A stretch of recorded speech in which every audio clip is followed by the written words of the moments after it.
بسم اللہ الرحمن الرحیم۔ السلام علیکم۔ آرٹیکل نمبر 17 قانون شہادت 1984 گواہان کی اہلیت اور تعداد۔ آرٹیکل نمبر 17 قانون شہادت نمبر 1 شہادت دینے کے لیے کسی شخص کی اہلیت اور تعداد کا تعین قرآن و سنت کے مطابق کیا جائے گا۔ نمبر 2 جب تک حدود کے قوانین یا کسی خصوصی قانون میں کوئی اور حکم نہ ہو تو مالیاتی یا آئندہ ذمہ داریوں سے متعلق معاملات کو اگر تحریر کیا جائے تو دستاویز پر 2 مردوں یا 1 مرد اور 2 عورتوں کی گواہی ہوگی تاکہ اگر ضروری ہو تو ایک دوسری کو یاد کرا سکے۔ نمبر 3 دیگر تمام معاملات میں ایک مرد یا ایک عورت یا دستیاب شہادت قبول کی جا سکتی ہے۔ عاقل، بالغ، آزاد، بینا، گناہ سے پاک، غیر جانبدار ہو۔ اہلیت کے معنی لیاقت، صلاحیت، سلیقہ۔ تعین کے معنی مخصوص کرنا، تقرر کرنا، محدود کرنا۔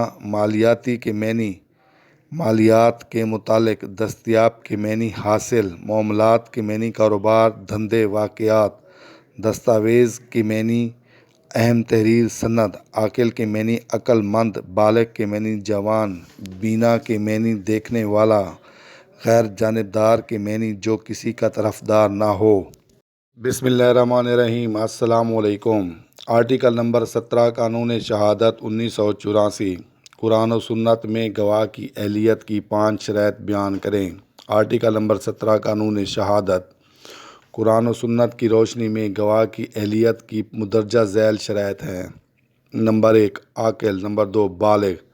نمبر 3 آزاد۔ نمبر 4 بینا۔ نمبر 5 گناہوں سے پاک۔ نمبر 6 غیر جانبدار۔ نمبر 7 دوستی یا دشمنی کی بنا پر شہادت نہ دے۔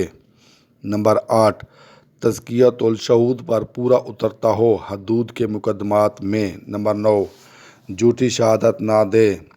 عاقل کے معنی عقل مند، دانا۔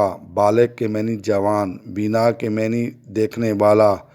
غیر جانبدار کے معنی جو کسی کی طرفداری نہ کرے۔ تزکیہ کے معنی پاک کرنا، صفائی، پاکی۔